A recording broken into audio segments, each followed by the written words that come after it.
মহিয়ান গরিয়ান রাজাদিরাজ সমস্ত ক্ষমতার মালিক আল্লাহ পাকের আলিশান দরবারে পড়ে নিচ্ছি কালিমাতুশ শুকর আলহামদুলিল্লাহ। সকলে পড়ছি রব্বানা লাকাল হামদ হামদান কাসীরান তাইয়িবান মুবারাকান ফি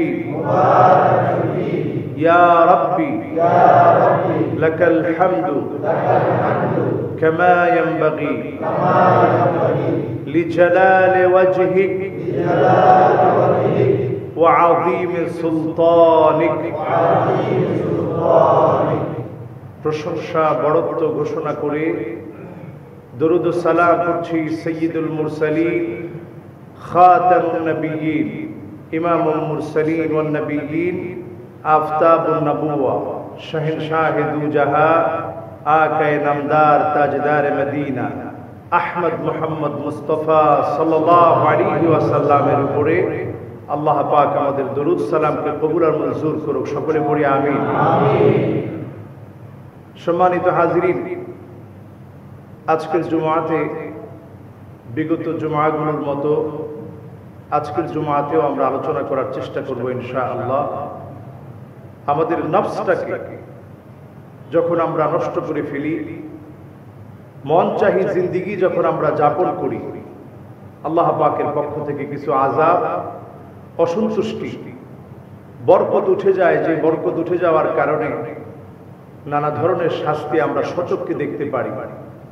এমন অনেকগুলো বিষয় নিয়ে আজকে ইনশাআল্লাহ কথা বলার চেষ্টা করব বলি ইনশাআল্লাহ। আল্লাহ তাআলা আমাকে আপনাকে দুনিয়াতে পাঠিয়েছেন। পাঠানোর পর আল্লাহ রাব্বুল আলামিন দায়িত্ব দিয়েছেন ইবাদতের। আল্লাহ রাব্বুল আলামিন কাউকে কাউকে এত বেশি পছন্দ করে নেন বান্দাদের মধ্য থেকে, যে বান্দাগুলো আল্লাহ রাব্বুল আলামিনের জন্য তার নফসকে পুত পবিত্র রাখে, আল্লাহ রাব্বুল আলামিন কাউকে কাউকে এত বেশি ভালোবেসে ফেলেন। জিবরিলকে আল্লাহ পাক ডেকে বলেন, ইন্নী উহিব্বু ফুলানান ফাহিব্বুহু। জিবরিল, আমি আমার অমুক গোলামটাকে ভালোবেসে ফেলেছি, তুমিও আমার গোলামটাকে ভালোবেসে ফেলো। বলেন আল্লাহু আকবার। জিবরিল আলাইহিস সালাতু ওয়াস সালাম যখন এই কথা শুনে ফেলেন, জিবরিল আলাইহিস সালাতু ওয়াস সালাম ফেরেশতাদের মাঝে এলান করে দেন, আল্লাহ পাক অমুক গোলামকে ভালোবেসে ফেলেছে, কাজী তোমরাও এই গোলামটাকে ভালোবাসো। জিবরিল আমিন আলাইহিস সালাম উনি যখন ভালোবাসেন, ফেরেশতারা যখন ভালোবাসা শুরু করেন, সেই ভালোবাসার এলান যখন দুনিয়ার মধ্যে হয়ে যায়, জমিনের লোকেরাও আল্লাহ রাব্বুল আলামিনের সেই গোলামটাকে ভালোবাসে। বলেন আল্লাহু আকবার। একজন মানুষকে মানুষ ভালোবেসে মহাব্বত করে তাকে যখন পছন্দ করে নেয়, বুঝতে হবে এই মহাব্বতটুকু জমিন থেকে আসেনি, এই মহাব্বত এসেছে আল্লাহ রাব্বুল আলামিনের পক্ষ থেকে। ঠিক কি না? সুতরাং যদি আল্লাহ পাকের মহাব্বত পেতে হয়, তাহলে আল্লাহ রাব্বুল আলামিনের জন্য নফসটাকে, মন যা চাবে সে কাজগুলো যখন আপনি করবেন, এক নম্বরে আল্লাহর অসন্তুষ্টি, দুই নম্বরে আল্লাহ রাব্বুল আলামিনের ক্রোধ, রাগ, বরকত উঠে যাওয়া, আযাব গজব বান্দার দুনিয়ার জীবনে চোখে দেখতে হয়। আর অন্যদিকে যখন আল্লাহ রাব্বুল আলামিনকে ভালোবেসে দুনিয়ার জীবন যাপনে যখন আল্লাহ রাব্বুল আলামিনকে প্রাধান্য দিয়ে যখন আল্লাহকে ভালোবাসবে, আল্লাহ রাব্বুল আলামিন আপনাকে ভালোবাসবে, ফেরেশতারা ভালোবাসবে, নেককার মানুষগুলো আপনাকে ভালোবাসবে। বলেন আল্লাহু আকবার। দ্বিতীয় নম্বরে হুব্বু সামাইল কোরআন। কোরআন কারীম যে যত বেশি পড়বেন, বুঝবেন, আমল করবেন, কোরআন যে যত বেশি শুনতে ভালোবাসবেন, পড়তে ভালোবাসবেন, আমল করতে ভালোবাসবেন, এই ভালোবাসাটা প্রমাণ করে দিবে যিনি আপনাকে ভালোবেসে ফেলেছেন তিনি কে। আপনার গোটা সপ্তাহ কেটে যায়, আপনি এক পৃষ্ঠা কোরআন কারীম তেলাওয়াত করেন না। আপনার মাস কেটে যায়, আপনি কোরআন কারীমের একটা পৃষ্ঠা আপনি তেলাওয়াত করেন না। আপনি বুঝে নেবেন আল্লাহ রাব্বুল আলামিনের সাথে আপনার সম্পর্ক নাই। আপনি শুধুমাত্র একজন মুসলিম, কিন্তু কোরআন পড়েন না, কোরআনের প্রতি আপনার মহব্বত নাই। আপনি সত্যিকারের মুমিন মুসলমান হতে পারেন নাই, আল্লাহর ভালোবাসাও আপনি পাচ্ছেন না। যাকে আল্লাহ যত বেশি ভালোবাসেন তার সম্পর্কটা কোরআনের সাথে তত বেশি হয়ে যায়। বলেন আল্লাহু আকবার। ইবনে মাসউদ রাদিয়াল্লাহু তাআলা আনহুকে ডেকে আল্লাহর হাবিব বলতেন, ইকরা আলাইয়াল কোরআন। ইবনে মাসউদ আমার সামনে কোরআন তেলাওয়াত করে শোনাও। ইবনে মাসউদ অবাক হয়ে যেতেন, ইয়া রাসূলুল্লাহ কেমন করে কোরআন শোনাবো? আকরাউ আলাইকাল কোরআন ওয়া আলাইয়া উনজিল, আপনার সামনে কোরআন কারীম তেলাওয়াত করে শোনাবো, এই কোরআন তো আপনার কাছে অবতীর্ণ হয়। আল্লাহর নবী সাহাবায়ে কেরামের কাছ থেকে এইভাবে করে পড়া শুনতে চাইতেন। বৃদ্ধ সাহাবী আল্লাহর নবীর কাছে এসেছে, ইয়া রাসূলুল্লাহ আকরিনি মিনাল কোরআন, কোরআন থেকে আপনি আমাকে পড়া শিখান, আমাকে শোনান। আল্লাহর নবী বললেন, পড়ো। আলিফ লাম রা। সাহাবী বলছে, ইয়া রাসূলুল্লাহ বড় সূরা আমি পারবো না, এটা আমার জন্য কঠিন হয়ে যাবে। আল্লাহর হাবিব বললেন, তাহলে পড়ো সাদ। সাহাবী বললেন, ইয়া রাসূলুল্লাহ কঠিন হয়ে যাবে, আমি পারবো না। আল্লাহর হাবিব বললেন, তাহলে মুসাব্বিহাত, আল্লাহর তাসবিহ বর্ণিত হয়েছে এমন সূরা দিয়ে শুরু করা যাক, পড়ো। সাব্বিহ ইসমা রাব্বিকাল আ'লা।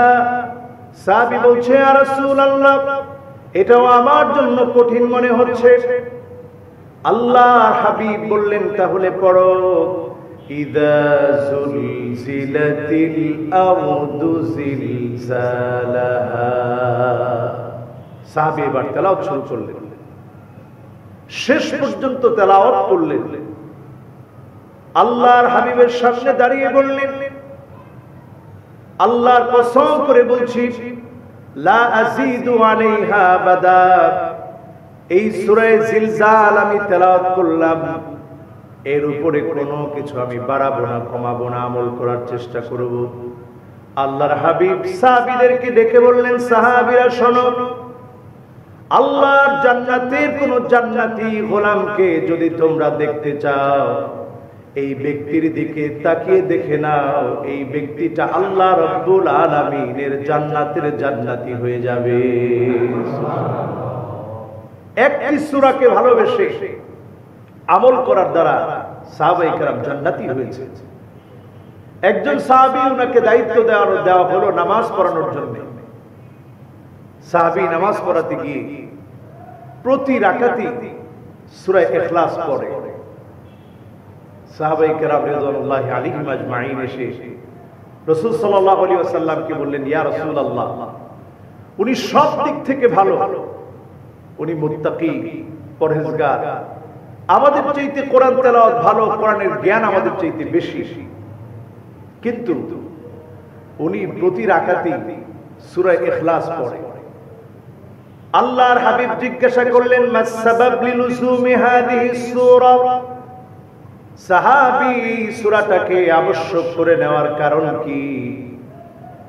আল্লাহর নবীর প্রশ্নে সাহাবী কোনো ফতোয়া দিতে চাইলেন না। আল্লাহর নবীকে লক্ষ্য করে বললেন, ইয়া রাসূলুল্লাহ ইন্নী উহিব্বুহা, আমি সূরাটাকে বড় বেশি ভালোবাসি, কারণ এই সূরার প্রত্যেকটা আয়াতের ভিতরে আমার মালিকের গুণাগুণ বর্ণনা করা হয়েছে, সিফাত বর্ণনা করা হয়েছে।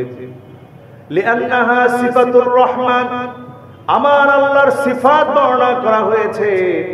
আমি সূরাটাকে বড় বেশি ভালোবাসি। আল্লাহ রাব্বুল আলামিন জিবরিল আলাইহিস সালামকে পাঠিয়ে দিয়ে জানিয়ে দিলেন, জিবরিল আমার নবীকে গিয়ে জানিয়ে দাও, আমার সাহাবীর মনের এই নিরেট ভালোবাসা কাল কিয়ামতের দিন এই কারণে আল্লাহর জান্নাতের জান্নাতি বানায় দিবে। একটা সূরার ভালোবাসা সাহাবীর জায়গা হয়ে গেল আল্লাহর জান্নাতে। একটা সূরার ভালোবাসা আপনাকে কোথায় পৌঁছে দিবে? ইবনে মাসউদ রাদিয়াল্লাহু তাআলা আনহু রাসূল সাল্লাল্লাহু আলাইহি ওয়াসাল্লামের সাহাবীদের মধ্যে ছোট্ট এক সাহাবী ছিলেন। ওনার পাগুলো এত চিকন ছিল, প্রচন্ড বাতাস আসলে উনি পড়ে যেতেন। একদিন সাহাবায়ে কেরাম হেসে ফেললেন। আল্লাহর নবী বললেন, মিম্মা ইয়াদহাক, কে কে তোমরা হেসে উঠলে আমার ইবনে মাসউদ পড়ে গিয়েছে আসকালু মিন জাবাল উহুদ, আমার ইবনে মাসউদ পড়ে গিয়েছে তার এই দুটি পা কাল কিয়ামতের দিন উহুদ পাহাড়ের ওজন দিলে যতটুকু ওজন হয় এর চাইতে বেশি তার এই দুটি পায়ের ওজন হবে। বলেন আল্লাহু আকবার। এত বেশি দামি। ওনারা এত দামি হয়েছেন কেন? ওনারা এত দামি হয়েছেন কোরআনের কাছে আসার কারণে। আল কোরআনু গিনান লা ফাকরা বা'দাহু ওয়া লা গিনান দুনাহু। এই কোরআন এসেছে আমাদেরকে ধনী বানানোর জন্য। এই কোরআনের কাছে যারা আসবে তাদেরকে যিনি ধনী বানায় দিবেন তিনি কে? এই কোরআনের কাছে এখন আমরা নাই। সারা পৃথিবীর অমুসলিমরা এই কোরআনকে নিয়ে গবেষণা করছে, তারা দাবি হচ্ছে। এই কোরআনকে নিয়ে তারা গবেষণা করে নানা থিওরিগুলো যখন আমাদের সামনে দিচ্ছে, আমরা এটাকে তাদের থিওরি মনে করছি। নিউটনের যে গতি বিষয়ক সূত্র আছে, মহাবিশ্বের প্রতিটি বস্তুকণা একে অপরকে নিজের দিকে আকর্ষণ করে। এই আকর্ষণ বলের মান বস্তুকণা দ্বয়ের গুণফলের সমানুপাতিক, এদের দূরত্বের বর্গের ব্যস্তানুপাতিক। এই বল বস্তু ক্রিয়াদ্বয়ের সংযোজক সরলরেখা বরাবর ক্রিয়া করে। এই সূত্র আমরা যখন শুনি আমরা মনে করি সূত্র পেল কোথায়? এই সূত্রেরও বহু আগেই আল্লাহ তাআলা কোরআন কারীমের মধ্যে এই সূত্র আল্লাহ তাআলা দিয়ে রেখেছেন। বলেন আল্লাহু আকবার। ফালাকি ইয়াসবাহুন, সব তার গতি নিয়ে চলছে। কুল্লুন ফি ফালাকি ইয়াসবাহুন, একটা আরেকটার গতিকে কখনো অতিক্রম করতে পারে না। যখন অতিক্রম করবে তখনই কিয়ামত সংঘটিত হবে। এই সূত্র আল্লাহ রাব্বুল আলামিন কোরআন কারীমের মধ্যে দিয়ে রেখেছেন। বলেন আল্লাহু আকবার। তো সমস্ত সূত্র কোরআনের মধ্যে আছে। আমরা কোরআন কারীমকে পড়ি না, অনুধাবন করি না। কোরআন কারীম পড়লে বোঝার চেষ্টা করি না, বুঝলে মানার চেষ্টা করি না। যখন আমরা কোরআন কারীম পড়ি, প্রতিটা আয়াত পড়ার পর মনে করবেন কেমন যেন এই কোরআন আমার সাথে জীবন্ত কথা বলছে। যদি এই কোরআন কারীম এইভাবে আপনি উপলব্ধি করে পড়তে পারেন, আপনার হতাশা চিন্তা ইনশাআল্লাহ দূর হয়ে যাবে। যিনি আপনাকে কোরআন দিয়ে সমাধান দিয়ে দিবেন তিনি কে? আল্লাহ তাআলা। এজন্য আল্লাহর কাছে যারা প্রিয় হতে চাই, যারা আজকে সালাতুল জুমাতে এসেছি, আল্লাহর কাছে প্রিয় হওয়ার জন্য এই কোরআন কারীমের সাথে বন্ধুত্ব বাড়াতে হবে। আল্লাহ যেন তৌফিক দান করে। পড়ি আমিন। এরপর আমার ভাইরা, আল্লাহ নবীর সুন্নতের প্রতি মহব্বত বাড়াতে হবে। আল্লাহ নবীর সুন্নতগুলো মানতে হবে। আল্লাহ নবীর সুন্নত যখন আপনি মানবেন, শুধুমাত্র আপনি একজন সত্যিকারের মুমিন হবেন না, আপনি সুস্থ মানুষ হিসেবে বাঁচবেন। কারণ নবীজি সায়েন্টিফিক না, এমন কোন কাজ আল্লাহর নবী করেননি। কারণ উনি প্রত্যেকটা কাজ করেছেন কার অর্ডারে? আল্লাহর অর্ডারে প্রত্যেকটা কাজ করেছেন। এমন কোন কাজ করেন নাই যেটা অহেতুক, এমন কোন কাজ করেন নাই যেটা অসুন্দর, এমন কোন কাজ করেন নাই যে কাজটা আপনি যখন ব্যাখ্যা বিশ্লেষণ করবেন সেখান থেকে কিছু নিয়ামত খুঁজে পাবেন না, এমন কোন কাজ বিশ্ব নবী করেন নাই। বলেন আল্লাহু আকবার। কখনো তিনি উপুত হয়ে একেবারে এভাবে চিত হয়ে তিনি ঘুমাতেন না।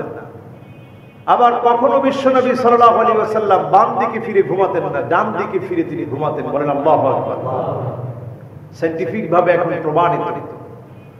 আপনার যদি পাকস্থলী ভালো রাখতে চান, হজম যদি ঠিক রাখতে চান, চিন্তা মুক্ত ফ্রেশ একটা ঘুম যদি আপনার প্রয়োজন হয়, তাহলে ডান দিকে ফিরে ঘুমান। বর্তমান বিজ্ঞান যেটা নতুন আবিষ্কার করছে, গবেষণায় যেটা বলছে, সকল বিষয়গুলো বিশ্বনবীর হায়াতে যদি আপনি দেখেন, আপনি নবীজির সুন্নাহ থেকে এগুলো পেয়ে যাবেন। বলেন আল্লাহু আকবার। ঘুম থেকে জাগ্রত হওয়ার পরপরই বিশ্বনবী মিসওয়াক করতেন। মিসওয়াকটা করার সাথে সাথে আল্লাহর নবী ঘুমটাকে ঝেড়ে ফেলে দিতেন। সুবহানাল্লাহ। চোখের মধ্যে আর কোনো ঘুম নাই। এখন আল্লাহর ইবাদত করবেন, বন্দেগী করবেন। প্রত্যেকটা সময়ে বিশ্বনবীর সুন্নাহ আছে। ঘুমাতে যাওয়া থেকে নিয়ে, ঘুম থেকে জাগ্রত হওয়া থেকে নিয়ে, ঘর থেকে বের হওয়া নিয়ে, আবার ঘরে প্রবেশ পর্যন্ত প্রতিটা সময়ে বিশ্বনবীর সুন্নাহগুলো যদি আমরা মানি, আল্লাহ তাআলা আমাদেরকে হেফাজত করবেন বালা মুসিবত থেকে, ঠিক কিনা? এজন্য সুন্নাহগুলো খুঁজবেন, বাংলা অন্তত কিছু কিতাব কেনার চেষ্টা করবেন। রাসূল সাল্লাল্লাহু আলাইহি সাল্লামের সুন্নাহ সম্বলিত যেগুলোর মধ্যে অথেন্টিক রেফারেন্স দেওয়া আছে সেগুলো কিনে বাসায় বসে বসে একটা একটা করে আমল করবেন। প্রতিটা সুন্নাহ যখন আমল করবেন আপনি মনে করবেন বিশ্ব নবীর এক একটা সুন্নাত আপনার জন্য নাজাতের ওসিলা হয়ে যাবে। বলেন আল্লাহু আকবার। একটা সুন্নতের কারণেও যদি আল্লাহ পাক চান বিশ্ব নবীকে যেদিন শাফাআতের সুযোগ দিবেন, নবীজি যদি সেদিন একটা সুন্নতের কারণে যদি আমাকে আপনাকে উম্মত হিসাবে চিনে ফেলে, যেটা আমার উম্মত, সে আমার একটা সুন্নতকে আমল করেছিল মন প্রাণ দিয়ে, আমার একটা সুন্নতকে ভালোবেসেছিল মন প্রাণ দিয়ে, এই একটা সুন্নত আপনার জন্য নাজাতের ওসিলা হয়ে যেতে পারে, ঠিক কিনা? আবার অন্যদিকে যদি আপনি একটা সুন্নতকে অবজ্ঞা করেন, একটা সুন্নতের অবজ্ঞার কারণে সেদিন সুহকান সুহকা, নবী যাদেরকে বলবে তোমাকে আমি চিনি না, দূর হয়ে যাও, সেই হতভাগাদের কাতারে আমরা শামিল হয়ে যেতে পারি, ঠিক কিনা? এজন্য কোনোভাবেই সুন্নতকে অবজ্ঞা করা যাবে না।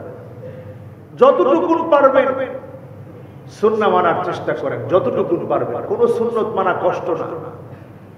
অনেক সময় আপনার নফস আপনাকে দিবে না মানতে, কিন্তু যখনই আপনি চেষ্টা করবেন দেখবেন এর চাইতে সহজ আর হয় না। আমার এই মসজিদের অনেক মুসল্লিদেরকে আমি দেখি আলহামদুলিল্লাহ, যারা দাড়ি রেখে ফেলেছে, এখন সুন্দর দাড়ি, লেবাসের মধ্যে পরিবর্তন এসেছে, কথাবার্তার মধ্যে পরিবর্তন এসেছে। এখন কি আপনাদের খুব কষ্ট হয়? অনেকে ব্যাংকে চাকরি করে, এই মসজিদে আছেন, এসে বলেন যে হুজুর আলহামদুলিল্লাহ দাড়ি রেখে ফেলছে, আপনার চাকরি চলে গেছে? আপনার চাকরি চলে যায়, আপনার সম্মান কমে নাই, বরং আপনার সম্মানকে আল্লাহ তাআলা বাড়িয়ে দিবেন দুনিয়াতে এবং আখিরাতে। বলেন ইনশাআল্লাহ। সুন্নত মানে, সুন্নত মানলে আল্লাহ পাক আপনাকে ভালোবাসবে। আপনি সুন্নত মানলেন নবীকে ভালোবেসে, আর আল্লাহ রাব্বুল আলামিন আপনাকে ভালোবেসে ফেলবে। বলেন আল্লাহু আকবার। কুল ইন কুনতুম তুহিব্বুনাল্লাহ ফাত্তাবিউনি ইউহিব্বুকুমুল্লাহ। আপনি যদি আল্লাহর নবীর সুন্নতকে মানেন, আল্লাহর নবীর আদর্শকে যদি বাস্তবায়ন করেন, যিনি আপনাকে ভালোবেসে ফেলবে তিনি কে? সে আল্লাহর ভালোবাসা পেতে চান? বলেন আল্লাহর ভালোবাসা পেতে চান? আল্লাহর ভালোবাসা পাওয়ার জন্য প্রত্যেকটা জায়গাতে সুন্নাহ মানার চেষ্টা করবেন।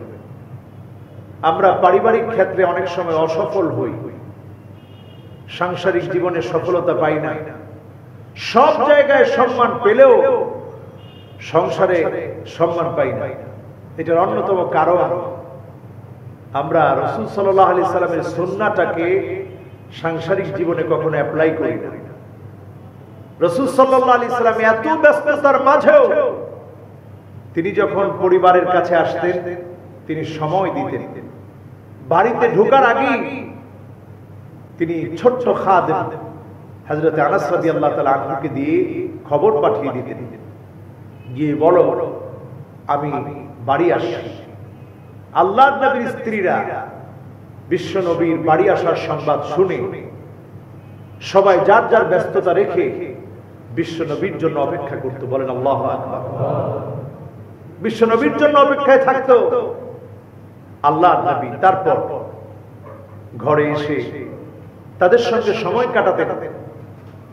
সময় কাটাতে গিয়ে আল্লাহর নবী সাল্লাল্লাহু আলাইহি ওয়াসাল্লাম দেখতেন স্ত্রীদের কি প্রয়োজন। যদি দেখতেন তিনি তারা রান্না করছে, আল্লাহর নবী নিজে সহযোগিতা করতেন, এমনকি নিজের ছুরি দিয়ে বিশ্ব নবী তরকারি কেটে দিতেন। এই আমলটা আমরা কি জীবনে কোনোদিন করেছি? এটা আমরা জীবনে কোনোদিন করি নাই। তো আমাদের সাংসারিক জীবন সুখের হবে কেমনে? আল্লাহর নবী নবুয়তের এত বড় দায়িত্বের পরেও বিশ্ব নবী সাল্লাল্লাহু আলাইহি ওয়াসাল্লাম স্ত্রীদেরকে নিয়ে রাত্রিকালীন সময়ে সফরে বের হতেন। আম্মা জান হযরতে আয়েশা সিদ্দিকা রাদিয়াল্লাহু তাআলা আনহাকে নিয়ে সফরে বের হতেন, দৌড় প্রতিযোগিতা দিতেন, অন্যান্য স্ত্রীদের সাথে টর্চ করে যার নামটা উঠে তাকে সাথে নিয়ে দুজন স্ত্রী একত্রে নিয়ে তিনি সফরে বের হতেন। বলেন আল্লাহু আকবার। আল্লাহর নবী রাত্রিকালীন সময়ে ঘুরে আসতেন। এখন আমরা কখনো ফ্যামিলিদেরকে নিয়ে ঘুরতে বের হই না। নবী করিম সাল্লাল্লাহু আলাইহি সাল্লাম ফ্যামিলির সাথে একসাথে বসতেন, পরামর্শ করতেন, তাদেরকে দ্বীনি তালিমের বিষয়ে বলতেন, স্ত্রীদেরকে দ্বীনি বিষয়ে খুঁটিনাটি বিষয়ে বলতেন। এজন্য স্ত্রীরা আল্লাহর নবীর ব্যাপারে আম্মা জান হযরতে আয়েশা বলছেন, খুলুকুহু আল কোরআন, বিশ্ব নবীর চরিত্রটাই হচ্ছে গোটা কোরআন আল কারীম। বলেন আল্লাহু আকবার। স্ত্রী স্বামীর ব্যাপারে এমন কথা কখন বলে যখন স্বামীর চরিত্রটা কোরআন দিয়ে গড়ে ওঠে। নবীজির চরিত্রটা ঠিক কোরআন যেমন বলছে নবীজির চরিত্রটা ছিল এমন। এজন্য বিশ্ব নবীর ব্যাপারে সাহাবায়ে কেরাম রিদওয়ানুল্লাহি আলাইহিম আজমাইন যখন প্রশ্ন করেছেন, আম্মা জান হযরতে আয়েশার বক্তব্য হচ্ছে, তোমরা কোরআনকে দেখেছো? এই কোরআনটাই হচ্ছে নবীজির চরিত্র। এই কোরআনটা যেমন নবীজির চরিত্র ছিল ঠিক তেমন। বলেন আল্লাহু আকবার। একজন মানুষ কতটা বিপ্লবী মানুষ ছিলেন, কত বড় সংস্কারক ছিলেন। নবী কুলের সম্রাট সাইয়্যিদুনা ইমামুনা হাবিবুনা কুদওয়াতুনা রাসূলুল্লাহ সাল্লাল্লাহু আলাইহি ওয়াসাল্লাম জীবনে কোনোদিন স্ত্রীদের সঙ্গে রাগান্বিত হননি।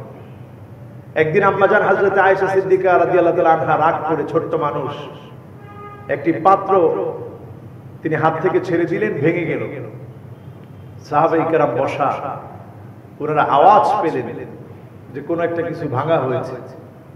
আল্লাহ রাসূল বললেন, তোমাদের আম্মা জান আজকে একটু রাগান্বিত আছে, একটু রাগ করেছে। এরপরেও বিশ্ব নবী সাল্লাল্লাহু আলাইহি ওয়াসাল্লাম একবারের জন্য তিনি রাগ করেননি। বলেন আল্লাহু আকবার। আয়েশা সিদ্দিকা রাদিয়াল্লাহু তাআলা আনহা ছোট্ট মানুষ ছিলেন। দরজার মধ্যে যখন খাদিজা রাদিয়াল্লাহু তাআলা আনহা বোন এসে যখন নক করেছে, আল্লাহ রাসূল সাল্লাল্লাহু আলাইহি ওয়াসাল্লাম কণ্ঠ শুনে মনে করলেন যে আমার খাদিজা চলে এসেছে। আল্লাহর নবী যখন দৌড়ে গিয়ে খাদিজা খাদিজা বলে যখন দরজাটা খুললেন, আয়েশা সিদ্দিকা রাদিয়াল্লাহু তাআলা আনহা বললেন, এখনো কি আপনি সেই বুড়ি মহিলার কথা স্মরণ করছেন? আল্লাহর নবী বললেন, ইন্নাহা কানাত ওয়া কানাত। আয়েশা রে, আমার খাদিজা যেমন ছিল, আমার খাদিজার কোনো তুলনা হয় না। আমার খাদিজা ছিল আমার দুঃখের দিনের সঙ্গিনী, তোমরা আমার সুদিনের সঙ্গিনী। এমন সময় আমার খাদিজা আমার পাশে ছিল যখন মক্কার মানুষগুলা চারদিক থেকে পাগল পাগল বলে আমার পিছনে ধাওয়া করত, যখন মক্কার মানুষগুলা আমাকে শান্তিতে ঘুমাতে দেয় নাই, সিজদা অবনত অবস্থায় বুড়ি চাপিয়ে দিত মাথার উপরে, আমাকে যখন দাওয়াতের কাজে বাধা প্রদান করত, সেই সময় আমার খাদিজা আমি নবীর পাশে থেকে দাওয়াতি কাজে অংশগ্রহণ করেছে। বলেন আল্লাহু আকবার। ইন্নাহা কানাত ওয়া কানাত। আমার খাদিজা যে কি ছিল, আমার খাদিজার কোনো তুলনা হয় না, আমার খাদিজার কোনো তুলনা হয় না। সাংসারিক জীবনে রাসূল ছিলেন এমন, স্ত্রীদেরকে এত বেশি মহব্বত করেছেন, ভালোবেসেছেন। জুয়াইরিয়া রাদিয়াল্লাহু তাআলা আনহা অসুস্থ সাহাবী ছিলেন। আল্লাহর নবীর স্ত্রী আম্মা জান জুয়াইরিয়া রাদিয়াল্লাহু তাআলা আনহা, তিনি জায়নামাজের মধ্যে বসে তাসবিহ পড়ছেন। আল্লাহর নবী দেখে গেলেন তাসবিহ পড়ছে। আল্লাহর নবী ফজরের নামাজ পড়ার পরে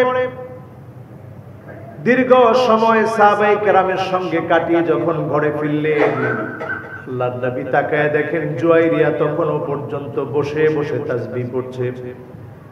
আল্লাহর হাবিব জুয়াইরিয়াকে লক্ষ্য করে বললেন, লাকাদ কুলতু বা'দাকি আরবা'a কালিমাতিন লাওয়াজিনাতহুন্না বিমা কুলতি মুনযুল ইয়াওম।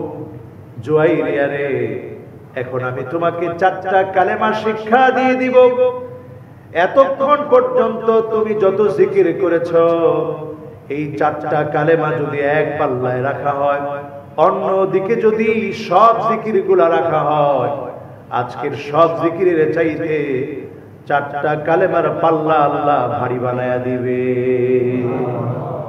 মাত্র 4টা কালেমা রাসূল শিক্ষা দিয়ে দিলেন। কি আদর, কি মহব্বত, কি ভালোবাসা ছিল প্রতিটা স্ত্রীর প্রতি বিশ্বনবী। দীর্ঘ সময় ধরে ওয়াজিফা পড়ছেন, ওয়াজিফা করছেন, তাসবিহ, তাহলিল, তাকবীর, তাহমিদে সময় কাটাচ্ছেন। আল্লাহ নবী বললেন, জয়রিয়া, এখন থেকে 4টা কালেমা শিখো। 1 নাম্বার হলো সুবহানাল্লাহি ওয়া বিহামদিহি আদাদা খালকিহি ওয়া রিদা নাফসিহি ওয়া জিনাতা আরশিহি ওয়া মিদাদা কালিমাতিহি। কয়টা হলো? এই 4টা কালেমা যদি তুমি পড়ো, তাহলে আজকে এতক্ষণ ধরে জিকির যত করলা সবগুলার চাইতে এই 4টা কালেমার পাল্লা আল্লাহ পাক ভারী বানায় দিলেন। সুবহানাল্লাহ। এই ছিল স্ত্রীদের সাথে রাসূল করিম সাল্লাল্লাহু আলাইহি ওয়াসাল্লামের মহব্বত। আল্লাহর নবী ইবাদত করার জন্য স্ত্রীদেরকে উৎসাহ প্রদান করতেন, তোমরাও জাগ্রত হও, ইবাদত বندگی করো, আল্লাহকে ডাকো। আমরা আজকে ইবাদত বندگির কথা পরিবারের সাথে শেয়ার করি না, নিজে নামাজ পড়ি কিন্তু স্ত্রীকে জাগ্রত করি না, এমনকি সন্তানটাকে জাগ্রত করতে হবে এটা আমরা উপলব্ধিও করি না। এজন্য যখন একটা বয়স আসে, যখন সে প্রাপ্তবয়স্ক হয়, এখন আর তাকে যখন আপনি বলেন নামাজ পড়ো, সে নামাজ পড়তে চায় না। নামাজ পড়ো বললেই তখন সে খেপে যায়, কারণ যখন তার সময় ছিল, যাকে আপনি সেই সময়টাই বললে নামাজই হতো, আপনি আসল সময় তাকে নক করেন নাই, তাকে বলেন নাই, জাগ্রত করেন নাই। এরপরে আল্লাহ রাব্বুল আলামিন আপনাকে ভালোবাসে কিনা বোঝার জন্য যে যত বেশি আমল করবে, আমলের প্রতি যে যত বেশি মজা পাবে, আমল করার প্রতি যখন আপনার আগ্রহ বাড়বে, আর আমল করার পরে যখন আপনি পরীক্ষিত হবেন, পরীক্ষা নেওয়া হবে, আপনি বুঝবেন যিনি আপনাকে ভালোবেসে ফেলেছে তিনি কে। সারা পৃথিবীর দিকে তাকায় দেখেন, সারা পৃথিবীতে মুসলমানরা মাজলুম কেন? কারণ অমুসলিমরা মুসলমানদেরকে চিনতে কখনো ভুল করে না। আজকে তাকায় দেখেন, সিরিয়ার মুসলমানরা নির্যাতিত, সেখানে ইলমের খিদমত অনেক বেশি হওয়ার কারণে সেই ভূমিটাকে ইহুদিরা টার্গেটে নিয়ে সেখানে মুসলমানদেরকে কোণঠাসা করে ফেলেছে। চারদিক থেকে লক্ষ লক্ষ মুসলমানদেরকে সেখানে শহীদ করে দেওয়া হয়েছে। তাকিয়ে দেখেন আফগানের দিকে, মুসলমানদেরকে শহীদ করে দেওয়া হয়েছে, কারণ এই ভূখণ্ডের সঙ্গে ইমাম মাহদীর আসার একটা সম্পর্ক আছে। এখান থেকে তার সৈন্য বাহিনী গঠিত হবে। এই সম্পর্কের কারণে এইখানের মানুষের উপরে জুলুম করা হয়েছে, নির্যাতন করা হয়েছে, লাখ লাখ আল্লাহর গোলামকে শহীদ হতে হয়েছে। তাকায় দেখেন ফিলিস্তিনের দিকে, বাইতুল মুকাদ্দাসের দিকে তাকায় দেখেন, আল্লাহর নবী 16 কিংবা 17 মাস যেই ঘরের দিকে ফিরে নামাজ আদায় করেছেন, আজকে বছরের পর বছর ধরে তারা স্বাধীনতা চেয়ে তারা সন্ত্রাসী হয়েছে। এখনো পর্যন্ত এত মানুষ শহীদ হওয়ার পরেও তারা স্বাধীনতা লাভ করতে পারে নাই, ঠিক না বেঠি? তাদেরকে স্বাধীনতা দেওয়া হয় নাই, বরং আরব আমিরাত পুরাটা মিলে এখন ইসরায়েলকে তাদের সাথে শান্তি চুক্তি করতেছে, ইসরায়েলকে বন্ধু বানাচ্ছে। বলতে না বলতেই এক সপ্তাহ ঘুরতে না ঘুরতে বাহরাইনও তাদের পথে হাঁটছে।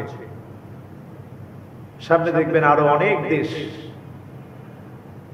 যাদেরকে আমরা মাথার তাজ মনে করি, এরকম বহু দেশ দেখবেন তাদের সঙ্গে তাল মিলিয়ে কথা বলছে। অলরেডি কাতারের জন্য সৌদি আরবের আকাশ সীমা বন্ধ থাকলেও ইসরায়েলের জন্য বন্ধ নাই। ইসরায়েলের জন্য খোলা। যখন মুসলমানদের এই দুরবস্থা, এটা কেন? কারণ যে দেশের মানুষগুলো যত বেশি দিনের পথে হাঁটবে তাদেরকে অনেক পরীক্ষা দিতে হবে। এই পরীক্ষার পথ পাড়ি দিয়ে আল্লাহ রাব্বুল আলামিন দিনকে বিজয়ী শক্তি হিসেবে দিনকে আল্লাহ প্রতিষ্ঠিত করে দিবেন ইনশাআল্লাহ। দেখুন, সেদিন রজব তাইয়েবের দোকানের একটা ব্রিফিং শুনলাম এবং ট্রান্সলেশনটা দেখলাম, অবাক হয়ে গেলাম। তিনি বলছেন যে আমার বিরোধীদের ব্যাপারে কখনো আমি কথা বলি না, তারপরেও আজকে তাদের বিরুদ্ধে আমি একটা কথা বলতে চাই যে আমি আমার মেয়েকে নিয়ে যখন কোন একটা বিয়ের অনুষ্ঠানে, আমার মেয়ে শুধু একটু হিজাব করা ছিল, একটু হিজাব করার কারণে আমার মেয়েকে বিবাহের অনুষ্ঠান থেকে ফিরিয়ে দেওয়া হয়েছে। আর সে আমি রজব তাইয়েবের দোকান। এখন আমার দেশে কোন নাগরিককে হিজাবের জন্য কোনো বাধা প্রদান করা হচ্ছে না। বলেন আল্লাহু আকবার। আমি রজব তাইয়েবের দোকান, আমার মেয়েকে পর্যন্ত বিবাহের অনুষ্ঠানে ঢুকতেই দেয়নি। সেখানে এখন আমার দেশের এতটুকু পরিবর্তন তো আমি করতে পেরেছি, কোন নাগরিককে এখন হিজাবের জন্য কোনো জিজ্ঞাসিত হতে হয় না। যে কোনো জায়গায় হিজাব পরা যায়, হিজাব করা যায়, পর্দা নিষিদ্ধ থাকা যায়, কোনো নিষেধাজ্ঞা নাই। আল্লাহু আকবার। ফ্রান্স এখন বিরুদ্ধাচরণ করছে, গ্রিস লেগে যাচ্ছে। কারণ মনে রাখবেন, কোন অমুসলিমরা মুসলমানের কোন দিনের বন্ধু হতে পারে না। ভারতের সাথে আমাদের দেশের দেশীয় সম্পর্ক এত বেশি, কিন্তু এত বেশি সম্পর্কের পর রেজাল্ট কি? হঠাৎ পেঁয়াজের দাম বেশি, ঠিক কিনা? এত বেশি সম্পর্কের পর রেজাল্ট কি? যখন শুষ্ক মৌসুমে আমাদের উত্তরাঞ্চলে পানি দরকার, তখন আর পানি নাই। আর যখন পানি মারাত্মক আযাব আর গজব হয়ে আসা, তখন বন্যা হয়ে আমাদের দেশে ঢুকে, ঠিক না বেঠিক? এই হচ্ছে সম্পর্ক। ইলিশ মাছ দেওয়ার পর তাদের পেঁয়াজ আমাদের জন্য বন্ধ। ইলিশ মাছ খাওয়ার জন্য পেঁয়াজের দরকার আছে না নাই? কিন্তু ইলিশ মাছ আমরা দিয়েছি, কিন্তু তাদের কাছ থেকে পেঁয়াজ আসে না। এই হচ্ছে অমুসলিমদের সাথে আমাদের সম্পর্ক। অমুসলিমদের সাথে কোনদিন মুসলমানের বন্ধুত্ব হতে পারে না। যত দিন যাবে তত দেখবেন আল্লাহর নবীর হাদিসের বাস্তবতা, আল্লাহর নবীর হাদিসের বাস্তবতা দেখবেন।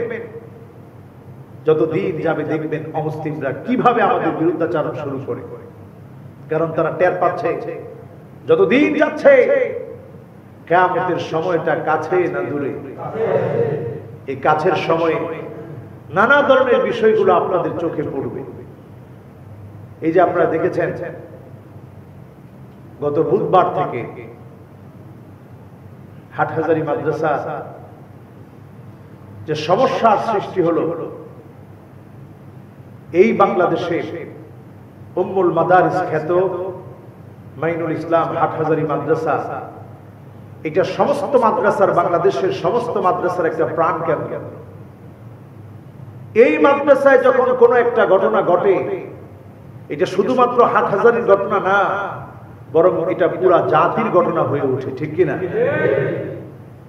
এই জাতি সে মাদ্রাসার সবচেয়ে বড় রাহবার আল্লামা শাহ আহমদ শফি হাফিজাহুল্লাহ, উনি যখন ডাক দিয়েছিলেন 5ই মেতে সারা বাংলাদেশের মানুষগুলো শাপলা চত্বরে এসেছিল। এরপরে যা ঘটেছে সেই ঘটনাকে কেন্দ্র করে যারা সেদিন ইনসাফের সাথে, আদালতের সাথে আচরণ করেনি, এর মধ্যে একজন ছিল আনাস মাদানী। এই আনাস মাদানীর সেই দিনের কর্মকাণ্ডের কারণে ওয়া মাকারু ওয়া মাকারাল্লাহ ওয়াল্লাহু খায়রুল মাকিরিন, যারা তাদের অতীত ঐতিহ্য ভুলে যায় তাদেরকে আল্লাহ রাব্বুল আলামিন ছাড় দেন, কিন্তু ছেড়ে দেন না। তার বাড়াবাড়ি যখন প্রচন্ড বেড়ে গিয়েছে, আল্লাহ রাব্বুল আলামিন তাকে নিজ থেকে কেটে দিয়েছেন, ঠিক কিনা? আজকে যে বিশৃঙ্খলা চলছে, আমাদের ভয় হচ্ছে, আমাদের ভয় হচ্ছে আল্লাহ না করুক এটা যেন আর সামনের দিকে না বাড়ায়। আমরা আর কোনো 5ই মে বাংলাদেশে দেখতে চাই না, ঠিক কিনা? এটাকে এখানেই থামিয়ে দেওয়া দরকার। সারা বাংলাদেশের যারা যোগ্য উলামায়ে কেরাম আছেন, আমার চোখে দেখা আল্লামা জুনায়েদ বাবুনগরী হাফিজাহুল্লাহ, তিনি এত বড় মাপের আলেম, হাদিসের রিজালদের ক্ষেত্রে সারা বাংলাদেশের যত আলেম আছেন সবার ভিতরে যদি আপনি প্রথম কাতারের কয়েকজনকে যদি রাখতে চান, তার মধ্যে একজন যিনি হাদিস সম্পর্কে, রিজালদের সম্পর্কে সবচেয়ে ভালো বুঝেন, এমন একজন বিজ্ঞ বিচক্ষণ আলেম হচ্ছে আল্লামা জুনায়েদ বাবুনগরী। বলেন আল্লাহু আকবার। এরা পারিবারিক ভাবেই আলেমদের বংশ। ওনার বাবা হচ্ছে ওনার মামা হচ্ছে মুহিবুল্লাহ বাবুনগরী, তিনি বাবুনগর মাদ্রাসার প্রতিষ্ঠাতা। বহুত বড় বড় আলেম ওনাদের ফ্যামিলিতে রয়েছে। আল্লাহ যেন আলেমদের ঐক্যের জায়গাটাকে আল্লাহ রাব্বুল আলামিন যেন মিলিয়ে দেয়, এক করে দেয়। পড়ি আমিন। আলেমদের ক্ষতি দেখে যদি কেউ খুশি হয়, তাহলে বুঝতে হবে এই বিভাজন শুধু আলেমদের মাঝে না, সাওয়াদুল আযম যাদের সাথে মিলে থাকতে বলেছেন নবী করিম সাল্লাল্লাহু আলাইহি ওয়াসাল্লাম, যখন দেখবেন যে এদের মধ্যে সমস্যার সৃষ্টি হয়েছে, তখন আল্লাহর কাছে দোয়া করতে হবে, আল্লাহ যেন দ্রুত এটা মিটিয়ে দেয়। পড়ি আমিন। পরীক্ষা চলছে সারা দুনিয়ায়, এই পরীক্ষার মধ্যে উত্তীর্ণ হতে হবে মুসলমানদেরকে। সর্বশেষ হুসনুল খাতিমা। দুনিয়ায় আমরা এসেছি যাওয়ার জন্য, দুনিয়ায় চিরকালের জন্য কেউ আসেনি। যারাই মনে করবে দুনিয়া চিরকালের জন্য এসেছে, তাদের পরিণতি হবে কখনো কখনো নমরুদ এবং ফেরাউনের মতো, ঠিক কিনা?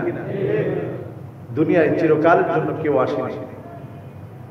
এই পৃথিবীতে যত নাস্তিক আছে, যত আস্তিক আছে, এই পৃথিবীর যত সেকুলার আছে, যত বাম রাম যাই বলি না কেন, সবাই একটা জায়গায় এসে এক, মৃত্যু নামক ধ্রুব সত্য, চিরসত্য, মহাসত্য, আশ্চর্যজনক এক সত্য, তার নাম মৃত্যু। এই মৃত্যু থেকে কেউ কোনোদিন রেহাই পায়নি, পেতেও পারে না, রেহাই পেতে পারে।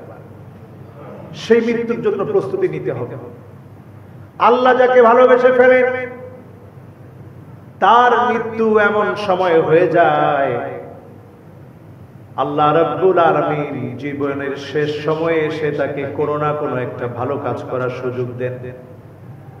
আইওয়াফিকহু বিআমালিন সালিহিন ক্বাবলা মাউতিহি, আইওয়াফিকহু বিআমালিন সালিহিন, আইওয়াফিকহু বিআমালিন সালিহিন ক্বাবলা মাউতিহি। তার মৃত্যুর আগে আল্লাহ রাব্বুল আলামিন কোনো না কোনো একটা ভালো কাজ করার পরে আল্লাহ পাক তাকে মৃত্যুর জন্য ডাক দিয়ে দিবে। বলেন আল্লাহু আকবার। আল্লাহর কত গোলাম এখন ভিডিওতে দেখবেন, ইউটিউবে আছে, ফেসবুকে আছে, নামাজ পড়ার জন্য দাঁড়িয়েছে, আল্লাহ পাক ডাক দিয়ে দিয়েছে, চলে গিয়েছেন দুনিয়া থেকে। যারা সেদিন নারায়ণগঞ্জে নামাজরত অবস্থায় ছিল, তারা জানতো না আজকের মৃত্যুটা আমাদের এমন ভাবে হঠাৎ করে আসতে পারে। আমরা সবাই মনে করি মৃত্যুটা কয়েক বছর পরে আসবে, কেউ এইটা চিন্তা করতে পারি না যে এখনই আমার জন্য মৃত্যুটা চলে আসতে পারে, ঠিক কিনা? এই যে কথা বলতেছে, এখন যদি বাস্ট হয়ে যায়, যদি আমরা মরে যাই, আমাদের শেষ কথাটা যদি কোরআনের জন্য হয়, এর চাইতে বড় সৌভাগ্য আর কি হতে পারে? যারা আজকে আসছি বসছি, আল্লাহর কত পছন্দের গোলাম আপনারা এখানে যারা বসেছেন, এই বসাটাই শেষ বসা হতে পারে। এই চিন্তা করে আমরা কয়জন বাসা থেকে বের হই? আমরা চিন্তা করি আরো কয়েকটা বছর বাঁচবো, তওবা করব। এজন্য সকল ক্ষেত্রে বিশ্বনবী সাল্লাল্লাহু আলাইহি সাল্লাম দোয়া করতেন, কারণ সেই বসাটা, সেই চলাটা, সেই বাসায় প্রবেশ করাটা যদি শেষ প্রবেশ করা হয়, সেই বিদায় নেওয়াটা যদি শেষ বিদায় হয়, এজন্য সবসময় রাসূল দোয়া পড়তেন হুসনুল খাতিমা, শেষটা যেন আমাদের ভালো হয়। এজন্য সর্ব অবস্থায় দোয়ার মধ্যে থাকা, ইবাদতে থাকা, বন্দেগীতে থাকা, চিন্তা করা যে আল্লাহ আমি অনেক গুনাহগার, যে কোনো সময় মৃত্যু হতে পারে, সাধারণ একটা বাচ্চা দেখবেন তার মায়ের কাছে কোনো কিছুর আবদার জানালে মায়ের জামাটা টেনে ধরে, বাবার কাছে তার সন্তান কোনো আবদার জানালে জামাটা টেনে ধরে, চিৎকার করে কাঁদতে থাকে, কত অনুনয় বিনয় করে বাবার কাছে সে জিনিসটা চাইতে থাকে। কয়দিন আল্লাহর কাছে এইভাবে আমরা চেয়েছি, কয়দিন আল্লাহর কাছে আকুতি মিনতি করে চেয়েছি। আল্লাহ তাআলা আমাদেরকে দিচ্ছেন কেন? কারণ তিনি আমাদেরকে মায়া করেন। যাদেরকে মায়া করেন তাদেরকে আল্লাহ শেষ ভালো দেন। আজকেও আমার অত্যন্ত কাছের এক মুসল্লির বাবা দুনিয়া থেকে বিদায় নিয়েছে। এখানেও একটা জানাজার নামাজ হবে। এই যে জানাজার নামাজ আমরা পড়ছি, কি শিক্ষা নিয়ে বাড়ি যাচ্ছি? আজকে এই মানুষটার সন্তান রয়ে গেছে, সন্তান সন্তানের জায়গায় আছে। ইন্না বুয়ুতাকুম ক্বাদ সাকানাহা গায়রুকুম, এই ঘরের মধ্যে অন্যজন কয়েকদিন যেতে না যেতেই সেম জায়গাতে সেম খাটে ওই তোষকে ওই বিছানায় ঘুমাতে শুরু করবে। ওয়া ইন্না আওলাদাকুম ক্বাদ ইকতাসামাহা, আর ওয়া ইন্না আমওয়ালাকুম ক্বাদ ইকতাসামাহা আওলাদুকুম, সন্তান সন্ততি যারা আছে সম্পত্তি বন্টন করে ফেলবে। তো আমাদের খবর তো এইটা, আমাদের ঘর আরেকজনের ঘর হয়ে যায়, আমাদের সম্পদ আরেকজন ভাগাভাগি করে নিয়ে যাবে, আমার করার আর কিচ্ছু থাকবে না, শুধু আমার সাথে যাবে আমার আমলটা। শুরু হয়ে যাবে নতুন আরেকটা জীবন, যেই জীবনটা চূড়ান্ত সফলতার আর বিফলতার জীবন। যদি সফল হন সফল, আর যদি বিফল হন আল্লাহ ভালো জানে কিভাবে আল্লাহ মুক্তি দিবে সেখান থেকে। আজকের জানাজা থেকে আমরা যেন জীবন পরিবর্তন করতে পারি, পড়ি আমিন। জানাজার নামাজ পড়লেই কিরাত পরিমাণ সওয়াব হয়। সাহাবায়ে কেরাম প্রশ্ন করলেন, ইয়া রাসূলুল্লাহ মাল কিরাত, কিরাতটা কি জিনিস? আল্লাহর নবী বললেন, মাসালুল জাবালাইনিল আযীমাইন, কেউ যদি জানাজার নামাজ পড়ে এক কিরাত পরিমাণ সওয়াব হবে। জানাজার নামাজ পড়লো, আবার তারপরে জানাজার নামাজের পরে দাফন কাফন পর্যন্ত সাথে গেল, তার 2 কিরাত পরিমাণ সওয়াব হবে। রাসূল বললেন, এই 2 কিরাত মানে 2টা উহুদ পাহাড় পরিমাণ সওয়াব আল্লাহ পাক তাদেরকে দান করবেন। সুবহানাল্লাহ। এত সওয়াব কেন? কারণ জানাজার নামাজের মধ্যে মনটা পরিবর্তন হয়। এখান থেকে বড় একটা শিক্ষা মানুষ পেয়ে যায়, সাল্লু ক্বাবলা আন তুসাল্লা আলাইক, নামাজ পড়ো। একদিন তোমার উপরে নামাজ দাঁড়ায় যায়, তোমার শেষ বিদায়ের নামাজ দাঁড়ায় যাবে। শেষ বিদায়ের নামাজটা যেদিন দাঁড়ায় যাবে, সেদিন চাইলেও তুমি আর নামাজ পড়তে পারবে না। যেদিন শেষ বিদায়ের নামাজটা দাঁড়ায় যাবে, সেদিন চাইলেও তুমি আর কোন দিনের জন্য নামাজ পড়তে পারবে না, আর দাঁড়াতে পারবে না।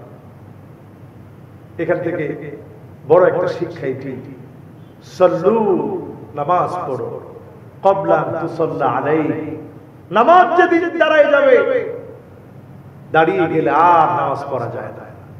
যিনি দুনিয়া থেকে চলে গেলেন আর কি কোনোদিন নামাজ পড়তে পারবে? শেষ।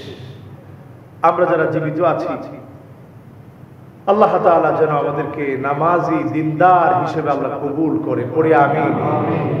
আল্লাহ যেন আমাদের গুনাহ খাতাগুলোকে মাফ করে দেয়, সকলে পড়ি আমিন। সুবহানাকাল্লাহুম্মা ওয়া বিহামদিক, আশহাদু আন লা ইলাহা ইল্লা আনতা, আস্তাগফিরুকা ওয়া আতুবু ইলাইক।